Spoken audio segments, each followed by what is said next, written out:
So last night we did have a 2-game slate. We'll start off with the Detroit Pistons taking care of the Cleveland Cavaliers, taking a 2-0 series lead, 107-97 being the final score.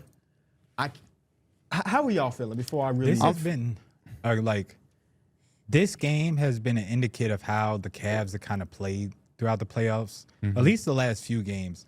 Starting off the game slow, just not in being having the intensity of a playoff game. A lot of things that you seen in the regular season that you would expect has not really translated over. And I think you really do have to look at the backcourt, especially James Harden, this last one.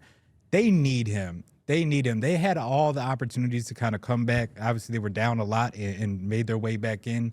But they need him to play at a extremely high level, regardless. And this is going to be a really bad playoff series if they end up losing this because, again, you have all the shots and you don't want to go out like this. Like a fight to a game 7 or something like that and you end up losing is hard, but you can live with that. To get just swept or just to get your ass handed to you, it's just not good for this team at all. It's a lot of big changes got to come if something like that happen. The first thing I'll say is I'm going to hold off extreme things. Yeah. Because, like I said before, 2 completely different teams on the road and at home. So I want to see what they look like in this home 3.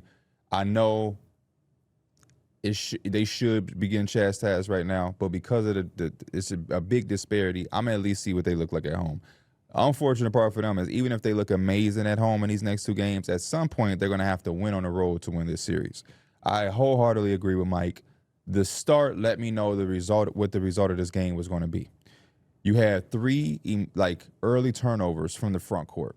When Jared Allen threw the ball to Duncan Robinson, who didn't get a 3. I think Evan Mobley had 2 quick turnovers. This team had 5 turnovers in the first 7 minutes. They had 9 turnovers in the first half. James Harden, it bewilders me to see him continue to have these type of games because at some point, I'm just under the belief that he know the reputation that he got. So it's like, hey, man, I'm finna shoot 26 shots. I'm waiting for a game where all I'm turns gonna just around. shoot this, bro. I really am. You know what I mean? If I go out, I'm gonna just go out swinging. And then when it's year 7, year 10, year 25, I just don't know if you can wait. You give him benefit of the doubt because he is one of our all-time greats. But when it happens time and time again, where at this point in his career, and it's crazy how quickly it just happened, he just can't beat anybody off the dribble anymore. And that becomes an Achilles heel for him and the team if he can't do that. He's like, okay, cool. He can't beat anybody off the dribble, no big deal. He still is just a great decision maker and passer. Here's a turnover down the stretch where he's trying to dribble between 3 people. The reason this team is so frustrated to me is that even with James Harden playing trash, Donovan Mitchell giving us 1 quarter every single game, Evan Mobley giving you 1 rebound, they're always still right there in puncher's range. Mm-hmm. All of that it's just frustrating to see a team with this much talent go out and do this.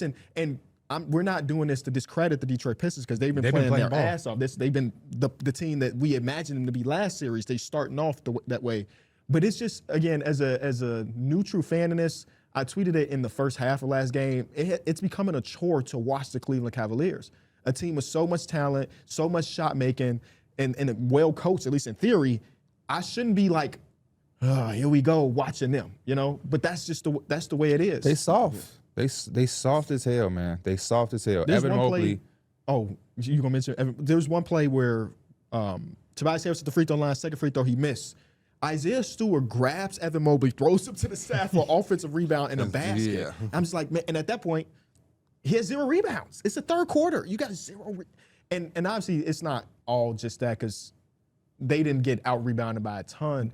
But when you have a guy, I think that one of the most important parts of a defensive guy is closing the possession. Mm-hmm. And there are many times in this game where they did not close the possession and it led to a Duncan Robinson 3 or it led to just a second opportunity for the team. Yeah, they talked about that. While also turning the ball over. Mm-hmm. With the Evan Mobley rebound. And I don't even think it's an excuse, but they definitely try to, catch him on the fall where he said, he was doing all the little things. That's why you see Donovan Mitchell, see James Harden with a couple, he was doing all the little things. He just didn't grab him himself. I still don't think that's the biggest excuse for a dude that's one of the biggest guys on the court. But I think it's the first part. It's the physicality. That was one of the things Jared Allen mentioned, and it stands out on the court. Just the being physical and then the intensity. That has to be ramped up. This is not game 1. It's not no preseason game. this is almost like I'm about to be the end of the season. Who is that guy in a locker room that's awakening that message though? It's probably got to be like a guy like Dennis Schroeder. Yeah, I can see. Yeah, I agree, but like, come on now. Yeah. That's crazy. He seems like the main guy that would probably be the vocal. I wouldn't assume. I agree. I'm not taking James Harden to like. I don't think he would be. Maybe Donovan Mitchell. No, I think Derek is right. I think that it is shown Could be that they even said that's Dennis Schroeder. Yeah. And to me, that's an issue. It has to be somebody in the starting lineup, and they have to have that fight from the beginning of the game. Like all Detroit really is doing is punking them. I thought in the second half they did a really good job lowering the turnovers. I think they had 2 turnovers in the entire second half, partially because Asar Thompson picked up the fouls and wasn't able to really play in that third quarter, which coincidentally or incoincidentally, their best quarter. Yeah, they went 4 of 7 from 3. Their best shooting quarter. They won that quarter. I think that was the highest scoring quarter they had all in these 2 games. Yep. Dog, like I don't know, but the turnovers to this Detroit Pistons team, I got to give a lot of credit to Tobias Harris. Absolutely. He's been he's been amazing in this consistent. playoffs. They're going to need him to continue to be like this the rest of the series and on fourth. He's had 6 20-point games. Yeah, in they a said row. he hadn't had 2 20-point games in the playoffs ever, and he got 6 of them right No, now. I think they the said he ultimate didn't even have veteran 2 in the number. regular season back to back. Oh my goodness.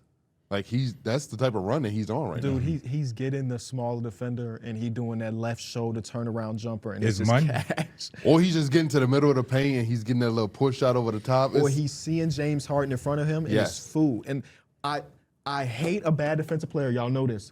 What bothers me the most, sometimes you can be a bad defensive player, and it's not due to effort, it's due to size or just not the brain that puts.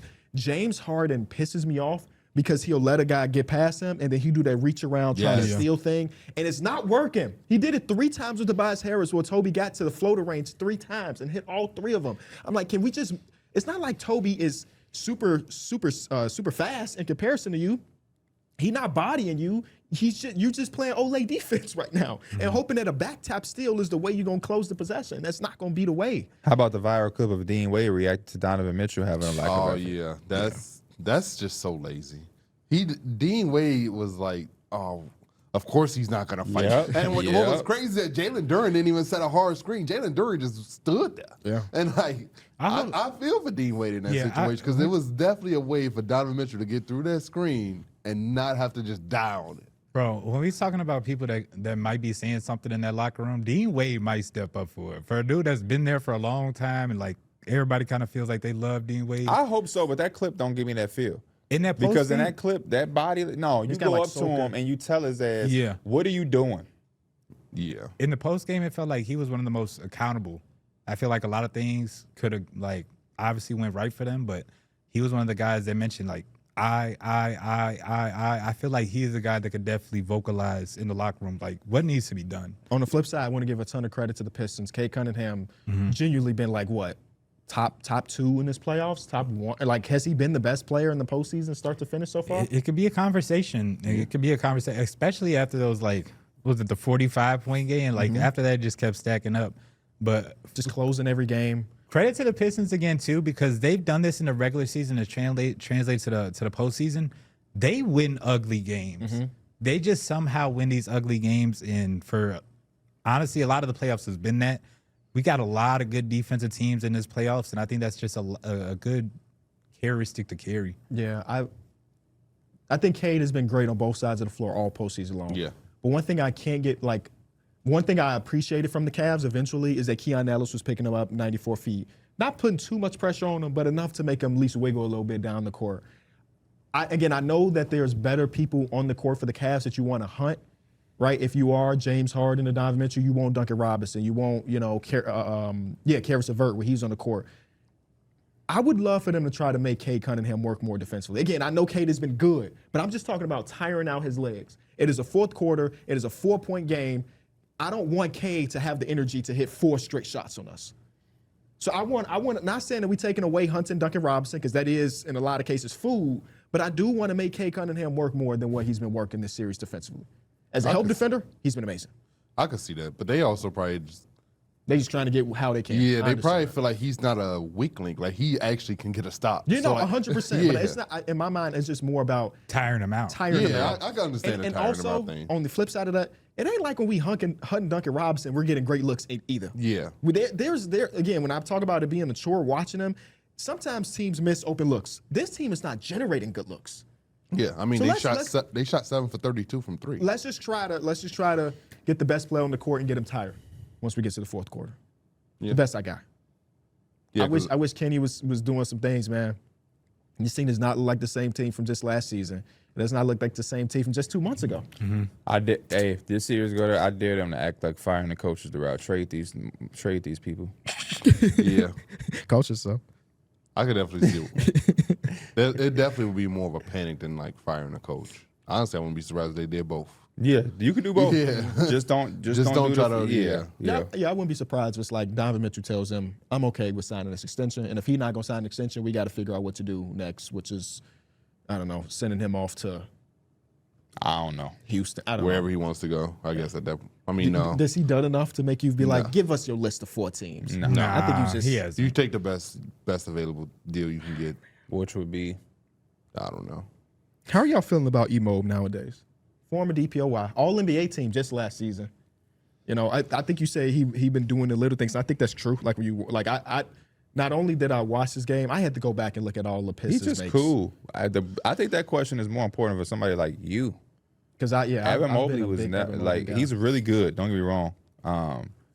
But yeah, y'all ones that were saying next to Tim Duncan. Don't say. I've never been a guy that said next to him. For the people at home, I've never said next to Tim Duncan. I mean, offensively, he's always going to have his limitations. So I think you can expect some gains, but on a day-to-day basis, when it comes to playoff time, seems like someone you can't rely on in these big moments like this. Which is a tough pill to swallow, honestly, for like this team and their aspirations. I mean, he just doesn't have the creation part of it. Which means you always would kind of have to have him as a third type option. Yeah. That sucks. I'm just trying to figure out, like, will teams, because at this age, right, he's only 25 years old. Yeah. He is guaranteed 50 this year, 53, 57, 61.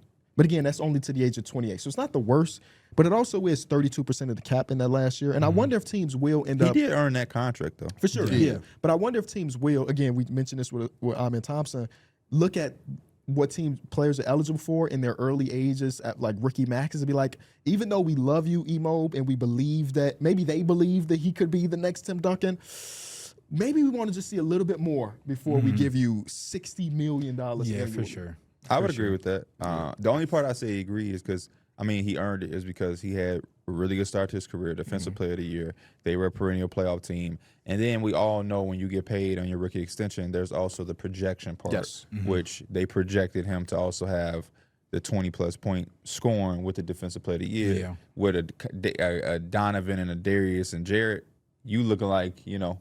And maybe the every night problem, like not being able to get to 20 or whatever every night, could be due to just like he has a counterpart that eats basically the same way a lot of the time, especially Jarrett Allen, just easy rolls and stuff like that. Nah, he's just not aggressive, Mike. I'm trying to give him a little bit. He's just not Because I aggressive, think a Mike. team could buy in just like, Yeah, already buy in, but like this is we believe he could be our starting center instead of like our starting 4. I mean, there was reports that when they called about Giannis, Evan Mobley wasn't available on the table. And I wonder, like, if they could read those conversations. I read something that the issue was they wanted him in every future pick that they had. Yeah. The Bucks, that is. Ah, got you. It ain't like the Cavs got many. Yeah, I just read that yesterday. Hit subscribe for more news, highlights, and analysis from the NBA on NBC.